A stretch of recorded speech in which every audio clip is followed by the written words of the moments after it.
Hello everyone, how are you doing? This is MD Tech here with another quick tutorial. In today's tutorial, I'm going to show you how to reset all the default settings in the File Explorer on your Windows 10 laptop, tablet, or desktop computer.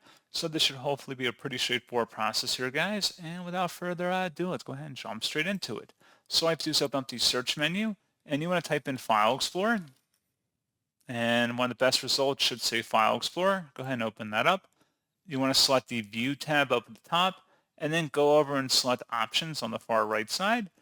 And now that we're on this page here, where it says Restore Defaults, go ahead and select that, and then select Apply and OK to save it, and that's all you have to do.